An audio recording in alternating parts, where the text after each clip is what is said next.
Hello दोस्तों, तो African swine fever के टॉपिक पे let's start with a question so that आपको क्लैरिटी हो जाए कि किन किन पैराडाइम्स पे आपको चीज़ सोचनी ज़रूरी है। ठीक है, तो answer the question in context of African swine fever. पहला ऑप्शन क्या कहता है कि it does not affect human directly but humans can act as carrier of the virus. क्या ऐसा है? क्या ये ह्यूमंस को अफेक्ट नहीं करता लेकिन ह्यूमंस कैरियर हो सकते हैं? दूसरा, इसके symptoms are similar to classical swine fever लेकिन दोनों ही डिफरेंट वायरसेस से कॉज होते हैं। तो ये जो अफ्रीकन स्वाइन फीवर है, क्या ये डिफरेंट है क्लासिकल स्वाइन फीवर से या क्या ये डिफरेंट है जो नॉर्मल स्वाइन फ्लू है आपका? ये चीज़ आपको पता होनी चाहिए ना। Why I have pick classical swine? Because classical swine newspaper में बहुत ज़्यादा डिस्कस्ड है, इनके कंपैरिजंस बहुत ज़्यादा डिस्कस्ड हैं। तो कभी कभी प्री में क्या होता है कि आपको एग्जैक्ट जो लाइन है वही न्यूज़पेपर से उठ के आ जाती है, तो वो पैराडाइम्स जो एडिशनल है from what should have known वो भी आपको पता होने चाहिए। Let's start now. The moment I से अफ्रीकन स्वाइन फीवर, तो जो स्वाइन फीवर है किसी ना किसी चीज़ से कॉज हो रहा है, तो इसका कॉजेटिव एजेंट क्या है? इसका कॉजेटिव एजेंट है एक वायरस। तो अफ्रीकन स्वाइन फीवर कॉज हो रहा है अफ्रीकन स्वाइन फीवर वायरस से। ना मैं वायरस पे स्पेसिफिकली क्यों आपको इम्पैक्ट दे रही हूँ, बिकॉज कभी कभी ना डायरेक्ट क्वेश्चन आ जाते हैं। African swine fever is caused by, पहला ऑप्शन वायरस, दूसरा ऑप्शन बैक्टीरिया, तीसरा ऑप्शन प्रोटोजोआ, चौथा option none of the above. अभी इजी क्वेश्चन है, ये गलत नहीं होने चाहिए कि भाई ये तो वायरस से ही कॉज होता है। अब इससे होता क्या है? हेमरेजिक फीवर होता है। अफ्रीकन स्वाइन फीवर है तो हेमरेजिक फीवर क्या होता है? फीवर तो डेफिनेटली है। द मोमेंट आई से हेमरेजिक, इसका मतलब है जो आपके इंटरनल ऑर्गन्स हैं इनमें ये ब्लीड कर जाते हैं। व्हेन ऐसे आपके, I am talking about the pigs. ठीक है, ओके। एक और इंपॉर्टेंट चीज़ क्या है, इसका मोर्टालिटी रेट बहुत हाई है, ऑलमोस्ट 100%। अब ध्यान देना, the moment I say mortality rate, right, it always refers to deaths. For example infant mortality rate होता है, मिटरनल मोर्टालिटी रेट होता है, तो हमेशा जहाँ भी मोर्टालिटी रेट होगा वो डेथ से एसोसिएटेड होगा। तो इसका ऑलमोस्ट 100% है कि अगर आपको ये वायरस से अफेक्ट हो जाए, I'm talking about the pigs obviously, तो definitely there will be death। अब कभी कभी एक और टर्म भी यूज होती है, नेटालिटी। Now the moment it uses the term नेटालिटी का मतलब है associated with birth। तो ये एक चीज़ आपको डेफिनेटली याद होनी चाहिए।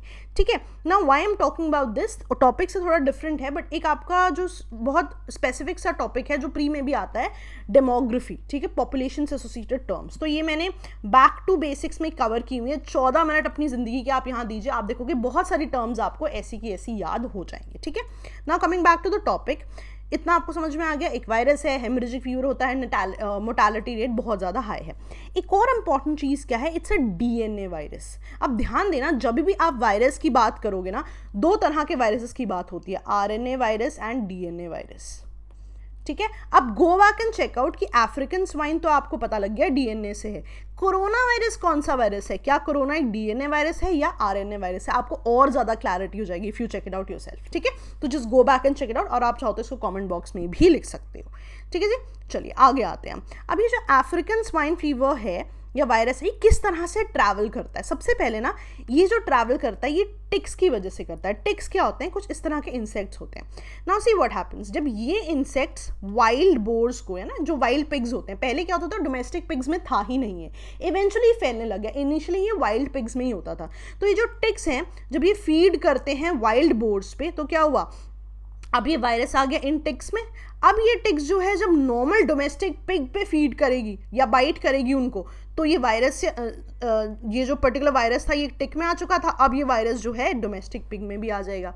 ठीक है, तो वही वो कह रहा है कि जब टिक्स हैं वो फीड करती हैं वाइल्ड एनिमल के ब्लड पे, अब ये टिक ने फीड किया, वायरस आ गया इनमें। अब क्या होगा, जब ये टिक बाइट करेगी एक नॉर्मल पिग को, एक डोमेस्टिक पिग को, तो डोमेस्टिक पिग को भी हो जाएगा। ठीक है, अब ये जो टिक है इवेंचुअली, या ये जो वायरस है, ये जब कंटामिनेटेड फूड पे, कंटामिनेटेड मटेरियल्स पे, या ह्यूमंस के शूज़ पे, है ना, कोई भी मटेरियल पे आएगा, राइट, तो उन मटेरियल पे वायरसेस रुक गए। अब ये इन पर्टिकुलर चीज़ों से जो अफेक्टेड है, इनसे जब कोई पिग इन कांटेक्ट आया, उस पिग को भी हो जाएगा। अब मान लीजिए ये जो पिग्स हैं इवेंचुअली दे डाई, या इनके जो बॉडी फ्लूइड्स होते हैं, ठीक है, उनमें भी ये वायरस होगा। तो अब मान लीजिए कि कहीं पे पिग ने कोई बॉडी फ्लूइड अपना छोड़ दिया, या फिर जो व्हेन पिग्स डाई, इनकी बॉडी जो कि ऑलरेडी अफेक्टेड वायरस थी ये भी मूव कर रही है। तो जो अब जो हेल्दी पिग्स हैं, जो इन बॉडी फ्लूइड्स या इन कैरकैसेस क्या होता है, जो इनकी बॉडीज होती हैं उनसे एसोसिएटेड होंगे, उनसे इन कांटेक्ट आएंगे, उनको भी हो जाएगा। ठीक है, अगर मैं इसको और सिंप्लीफाइड शब्दों में समझाऊं आपको, तो इसके रूट्स ऑफ ट्रांसमिशन क्या होंगे? सबसे पहला तो क्या होगा? टिक्स, कि टिक्स ने बाइट किया और eventually when they bite other pigs as well, उनको ट्रांसफर हो जाता है। नेक्स्ट, जब ये टिक्स एसोसिएट करते हैं खुद को कंटामिनेटेड मटेरियल से, for example food waste, feed, garbage से, तो जब एक हेल्दी पिग उनके कनेक्शन में आया तो उसको भी हो जाएगा। ऑल्सो मान लीजिए कि एक इन्फेक्टेड पिग है, अब वो इन कॉन्टैक्ट आ गया विद अ हेल्दी पिग, तो हेल्दी पिग को भी इस पर्टिकुलर जो कंटामिनेटेड पिग है उससे जो है ये वायरस हो जाएगा। याद रहेगा जी, अब आपको भूलनी नहीं चाहिए चीजें, बहुत सिंपल शब्दों में समझाई है मैंने वर्ड डायग्राम। ठीक है, अब क्या ही ह्यूमंस को अफेक्ट करता है? अब ध्यान देना, ह्यूमंस जो हैं वायरस को कैरी कर सकते हैं अपने क्लोथ्स पे, अपने शूज पे, अपने इक्विपमेंट्स में, और डिजीज को स्प्रेड कर सकते हैं एक जगह से दूसरी जगह, जस्ट लाइक टिक्स। ठीक है, not in the same format as ticks, but जिस तरह से टिक्स कैरियर्स हैं उस तरह से ह्यूमंस भी कैरियर्स हो सकते हैं। ठीक है, लेकिन ह्यूमन की अपनी हेल्थ पे इसका कोई अफेक्ट नहीं है, राइट? तो जो अफ्रीकन स्वाइन फ्लू है, it can not spread to humans, it is not a threat to human health, लेकिन humans can act as a carrier. तो ध्यान देना, कैरियर, यस, आप अपने सामान पे इसको कैरी कर सकते हो। अब द मोमेंट एक जो हेल्दी पिग था आपके उस पर्टिकुलर सामान के कांटेक्ट में आया तो डेफिनेटली उसको वो पर्टिकुलर वायरस हो जाएगा, but you can carry it, आप पे इसका अफेक्ट नहीं होगा। तो अगर हम ह्यूमन हेल्थ की बात करें तो नहीं जी, उस पर अफेक्ट नहीं होगा, लेकिन आप कैरी कर सकते हो, और जब आप एक हेल्दी पिग के कांटेक्ट में आए तो डेफिनेटली उनको हो जाएगा। ठीक है जी, याद रहेगा। चलिए, now is it difficult from classical swine fever? Classical swine fever बहुत ज़्यादा इससे न्यूज़ में एसोसिएटेड रहा है, इसलिए ध्यान रखना, you don't have to get into किससे क्या कॉज हो रहा है, बस एक बेसिक डिफरेंस आपको पता होना चाहिए। ठीक है, कि जो क्लासिकल स्वाइन फीवर है और अफ्रीकन स्वाइन फीवर है, इनके जो साइंस हैं ये सिमिलर है। ठीक है, इनके जो सिम्टम्स हैं दोनों के सिमिलर हैं। डिफरेंस कहाँ आता है कि इनके जो पॉजिटिव वायरसेस हैं ये डिफरेंट है। तो अगर मैं क्लासिकल स्वाइन फीवर और अफ्रीकन स्वाइन फीवर को कंपेयर करूं तो दोनों के जो वायरस हैं जिससे ये कॉज हो रहा है डिफरेंट है। ठीक है, लेकिन दोनों के जो सिम्टम्स हैं कि एक बार आपको हो जाए तो किस तरह के सिम्टम्स हैं, ये दोनों में सिमिलर है। Now you don't have to remember the names of the virus, typical bio question हो जाता है, लेकिन आपको एक बेसिक डिफरेंस पता होना चाहिए जो कि आपको न्यूज़ में आया हुआ है। ठीक है, and very important thing, African swine flu and classical swine fever दोनों ही सिर्फ पिग्स को अफेक्ट कर रहे हैं, ह्यूमंस को अफेक्ट नहीं करते। तो ये चीज़ आपको याद रखनी है। But one very important factor, आपने स्वाइन फ्लू बहुत ज़्यादा इससे पहले न्यूज़ में सुना होगा, है ना, H1N1 की जहाँ बात हो रही है। द मोमेंट आई से swine flu, now it is different from these two. ठीक है, अब ये जो स्वाइन फ्लू है H1N1, ये बोथ ह्यूमंस एंड पिग को अफेक्ट करता है, लेकिन ये जो आपका क्लासिकल और अफ्रीकन है ये सिर्फ और सिर्फ पिग्स को अफेक्ट कर रहे हैं। तो दोबारा से बता रही हूँ, तीन डिफरेंट चीज़ें आपको पता होनी चाहिए, एक है क्लासिकल स्वाइन फ्लू, एक है अफ्रीकन स्वाइन फ्लू, एक है स्वाइन फ्लू। तो अगर मैं स्वाइन फ्लू की बात करूं तो ये direct both humans and pigs को अफेक्ट कर रहा है, लेकिन ये जो दोनों हैं ये सिर्फ और सिर्फ पिग्स को अफेक्ट करते हैं, ह्यूमंस को अफेक्ट नहीं करते। तो ये चीज़ आपको डेफिनेटली पता होनी चाहिए। You don't have to dwell into किस तरह के वायरसेस कैसे अफेक्ट हो रहे हैं, nobody is going to ask you that. ठीक है, you don't need a PhD on such things for clearing your pre और मेंस, बट आपको बेसिक्स पता होने चाहिए बिकॉज एग्जाम में आपके बेसिक्स चेक होंगे। ठीक है जी, चलिए नाउ एक ना हमें सिमिलर टेंडेंसी है कि कोई भी वायरस आया तो वो चाइना से ही ओरिजिनेट हुआ आफ्टर कोरोना, लेकिन ऐसा है नहीं। इनिशियली जो है ये वायरस 1907 में आया था, बट तब it was not very much recognized कि एग्जैक्ट कंडीशंस क्या है, व्हाट इज द वायरस। 1921 में कीनिया में पहली बार इसको डिस्क्राइब किया गया, यानी कि अफ्रीकन कॉन्टिनेंट पे सबसे पहले इसकी बात हुई, राइट। और ये अफ्रीका में ही रिस्ट्रिक्टेड रहा टिल 1957, और अभी भी अगर आप देखोगे तो WHO की report, rather world organisation for animal health जो है वो अभी भी ये बताती है कि इसके सबसे ज़्यादा आउटब्रेक अभी भी अफ्रीका में ही होते हैं। लेकिन इवेंचुअली 1957 के बाद ये यूरोप यानी कि पोर्तुगल में भी फैल गया। मैं आपको मैप में भी दिखाऊंगी, आपको और ज़्यादा क्लैरिटी हो जाएगी। इवेंचुअली अटलांटिक ओशन क्रॉस करके कैरिबियन आइलैंड्स पहुंच गए। कैरिबियन आइलैंड्स यूएस के साइड पे अगर आपने देखा, मैं आपको मैप में अभी दिखाऊंगी, just have patience. And eventually 2018 में ये एशिया में आ गया। अब अगर मैं आपको मैप में दिखाऊं, पहले it was there in Africa, और अभी भी अफ्रीका में बहुत ज़्यादा होता है। तभी आप देख रहे हो अफ्रीकन स्वाइन फीवर नाम है, बिकॉज अफ्रीका में कीनिया में ओरिजिनेट हुआ ये। इवेंचुअली ये कहाँ, यूरोप में शुरू हो गया, ठीक है। यूरोप के बाद अटलांटिक ओशन क्रॉस करके कैरिबियन आइलैंड्स, मूवी देखिए आपने pirates of the Caribbean, these are the islands they talking about. And eventually Caribbean island से अब ये एशिया में आ गया। अगर आप आगे न्यूज़ देखोगे तो आप देखोगे इंडोनेशिया, वियतनाम, चाइना, इन सभी रीजन्स में ये फैल गया है, ठीक है, तो आपको सिमेट्री समझ में आई, या एटलीस्ट द सीक्वेंस जिसमें ये फैल रहा है। अब अगर मैं आपको बताऊं तो 2018 में अब इसमें चाइना में भी आउटब्रेक आ गया, और चाइना के साथ साथ Mongolia, Vietnam, Cambodia, Myanmar, Philippines, Indonesia, जितने भी ये साउथ ईस्ट एशियन रीजन्स हैं इन सभी में फैल गया।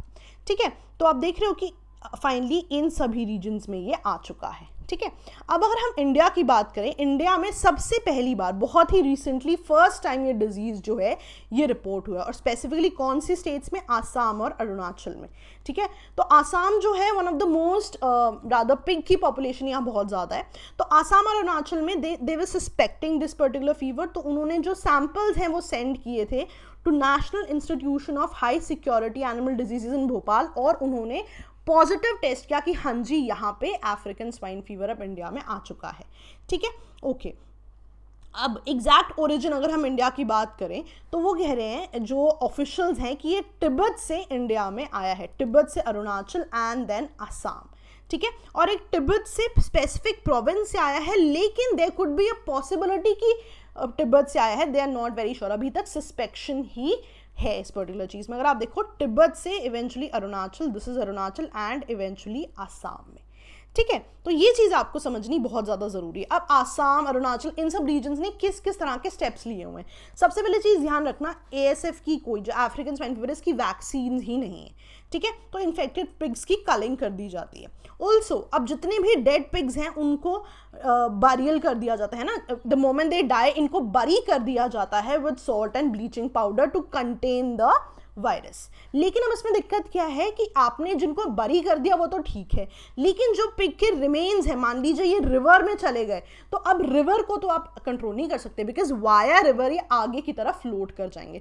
तो जितने भी रिवर में फ्लोट कर रहे हैं पिग के कार्कसेस, उनको कंट्रोल करना बहुत ज़्यादा मुश्किल हो जाता है। Only burials are the thing जो आप कंट्रोल कर सकते हैं। एक और अथॉरिटीज़ ने क्या बोला है, पिग्स की बायोसिक्योरिटी कीजिए। द मोमेंट ऐसे बायोसिक्योरिटी, इसका मतलब है कहीं ना कहीं क्वारंटीन कर दिया जाता है पिग्स को। ठीक है, कि कितने ही एरिया में रहेंगे, उस पर्टिकुलर एरिया से बाहर नहीं जाएंगे, सो दैट ये कंटामिनेटेड पिग्स के कांटेक्ट में ना आ पाए। And one very important thing, awareness create करना बहुत जरूरी है। Majority people don't even know about this. मान लीजिए आपके पास पिग फार्म्स हैं, आपको पता ही नहीं है, और आप अफेक्टेड पिग्स को आगे सेल कर रहे हैं, right. And north east states में स्पेसिफिक प्रॉब्लम क्या है, बहुत ही पोरस बॉर्डर्स हैं, तो easily these things can be spread. तो नॉर्थ ईस्ट के लिए बहुत इंपॉर्टेंट है to fight all of these together. Rather अगर मैं स्पेसिफिक चीज़ की भी बात करूं, जो आसाम चीफ मिनिस्टर हैं, उन्होंने जो वेटर्निटी डिपार्टमेंट और फॉरेस्ट डिपार्टमेंट है उसको कहा है कि आप वर्क कीजिए, work together with national pig research centre, जिससे कि एक पर्टिकुलर रोड मैप आ जाए कि किस तरह से अफ्रीकन स्वाइन फीवर से स्टेट की पिग पॉपुलेशन को सही किया जाए। ठीक है, और किस तरह से इसको कंट्रोल किया जाए। तो जैसे जैसे और न्यूज़ आती रहेगी वील सी। ठीक है, बट एटलीस्ट प्री के लिए ये सारे फैक्टर्स बहुत ज़्यादा इंपॉर्टेंट है, तो ये सारे के सारे आपको पता होने चाहिए। ठीक है जी, चलिए, that was all for today. Okay दोस्तों, bye bye. Oh sorry, I forgot to discuss the question. तो अफ्रीकन स्वाइन फीवर से जो क्वेश्चन यहाँ पे आ रहा था, पहला था it does not affect humans directly but humans can act as a carrier. हाँ जी, हमने बिल्कुल पढ़ा कि ह्यूमंस अपने शूज़ पे, अपने बैग्स पे कैरी कर सकते हैं, लेकिन उनको अफेक्ट नहीं होता है।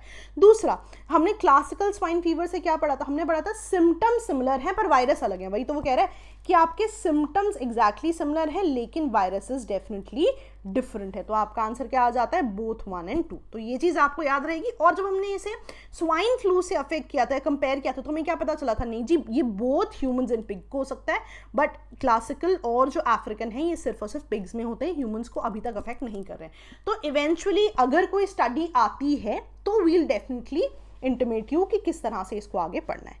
ठीक है जी, चलिए देन, ओके दोस्तों, बाय बाय।